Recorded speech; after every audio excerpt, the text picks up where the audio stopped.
नमस्कार, recipes with तारामध्ये तुमच्या सर्वांचं स्वागत आहे। तर आज आपण ना गावाकडच्या पद्धतीने येसूर घालून मटणाची रस्सा भाजी बनवणार आहोत। तर चॅनलला सबस्क्राईब नसेल केलं तर सबस्क्राईब करा आणि चला सुरुवात करूया रेसिपीला।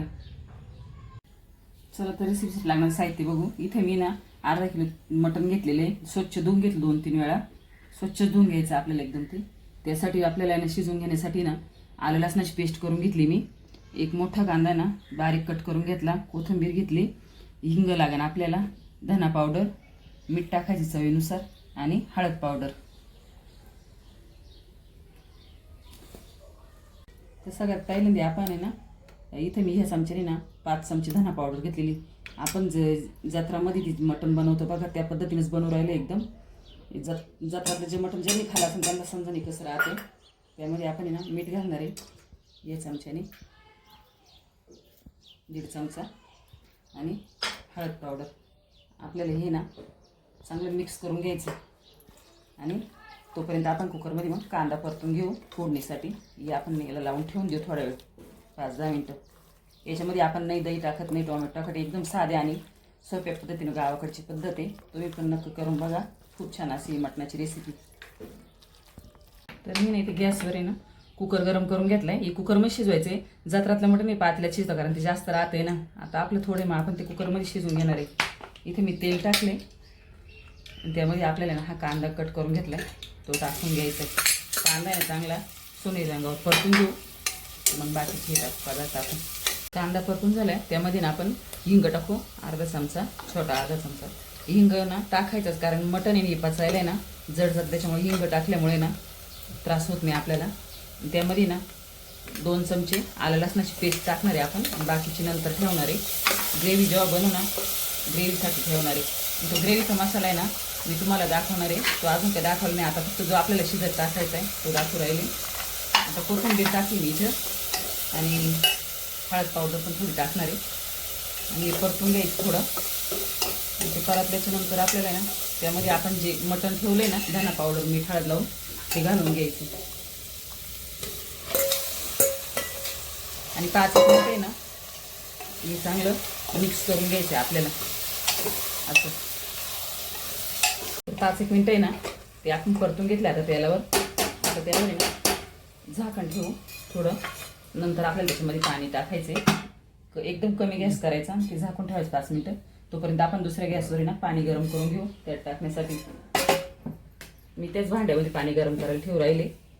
तुम्हाला जर सूप पाहिजे असेल तर पाणी जास्त टाकायचं, सूप पाहिजे नसेल तर मग जेवढं भाजी पुरतं पाहिजे तेवढंच पाणी टाकायचं। नंतर आपण ते ग्रेव्ही बरोबर वाढवणारच आहे परत। तर 5 मिनिटं झालेली आपण याची वाफ दाबून ठेवली होती। तुम्ही बघू शकता वाफ दाबल्यानंतर ते असं थोडं फुगून आलेलं आहे, मोकळं पण झालं। आता यामध्ये ना आपण जे पाणी गरम केले ना ते घालून घ्यायचं। मी एवढंच पाणी घेईल ते शिजायला। तुम्हाला जर जास्त ठेवायचं असेल सूप बी असलं, लहान मुलं असल्यावर सूप करतच आपण त्याच्यावर ना, तर मग थोडं पाणी जास्त ठेवायचं, मग त्याचं सूप निघतं, ते प्यायला पण छान लहान मुलांना। आता मी झाकण लावकर याच्यात 3 शिट्ट्या करून घेऊ आपण। तर ग्रेव्हीसाठी ना मी म्हणले तुम्हाला मसाला दाखवते। तो मसाला आहे त्याच्यामध्ये आपण एक सिक्रेट मसाला टाकणार आहे, तो आम्ही घरगुती पद्धतीने बनवतो तो। त्यासाठी मी इथे ना 3 कांदे ना मिडियम आकाराचे भाजून घेतले, खोबरं बारीक कट करून ते पण तेलामध्ये भाजून घेतला, कोथिंबीर लागणार ही वाटण्यासाठी लागणार आहे आपल्याला। आणि इकडे नाही फोडणीसाठी आहे, इथं हा कांदा लसूण मसाला आहे, किचन किंग मसाला, आणि हा आहे ना मटन मसाला आहे, आणि हा घरचा माझा काळा तिखट आहे आणि कोथिंबीर। यापैकी फक्त घरचा मसाला आणि मटन मसाला असला तरी चालेल, तरी खूप छान टेस्ट येते। आणि इथे ना हा येसूर आहे, हा गावाकडे पद्धतीने बनवला जातो, जत्रेसाठी खास राहतो, त्यामुळे भाजी एकदम टेस्टी होते।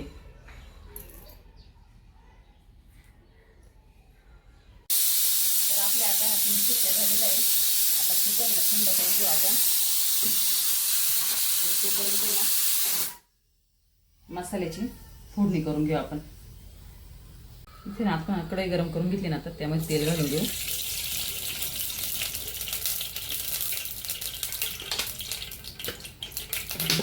त्यामध्ये आपल्याला आलं लसणाची पेस्ट ठेवली ना आपण शिल्लक ती घालायची।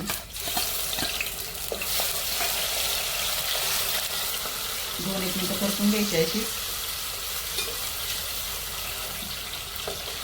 त्यानंतर आहे ना हे मसाले ना घालून घ्यायचे आपल्याला याच्यामध्ये सगळे मसाले परतून घेऊ थोड्या वेळ आपण.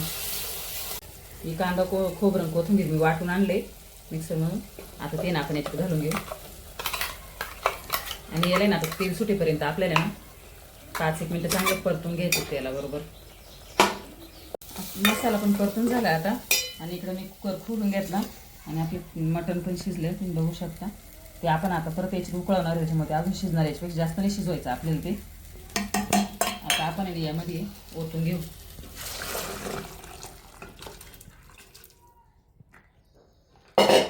मिक्स करून घेऊ मसाल्याबरोबर. आणि आता कुकरमध्ये ना, कुकर गरम आहे आपला, तेच कुकरमध्ये आपल्याला हा जो येसूर मसाला आहे ना, हा 3 चमचे घ्यायचा आहे. थोडं पाणी टाकून मिक्स करून घ्यायचं.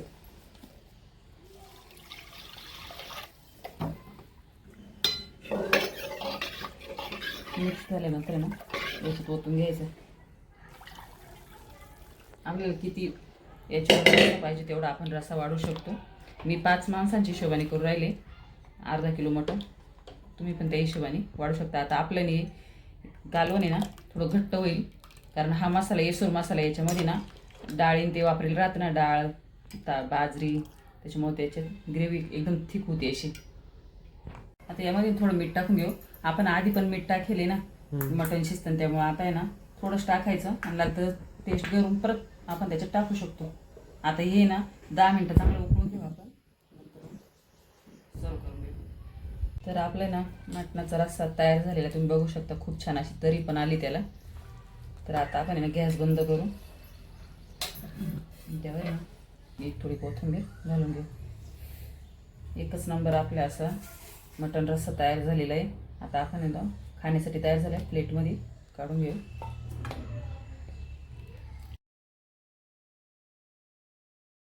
तर आपली ना मटण रस्सा भाजी तयार झालेली आहे आता, गावच्या पद्धतीने एकदम गावाकडच्या येसूर घालून. आणि आता मी ती प्लेटमध्ये थाळी पण तयार करून घेतली.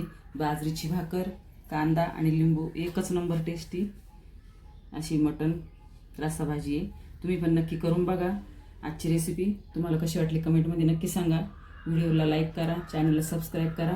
अशाच नवीन रेसिपी बघत राहा. धन्यवाद.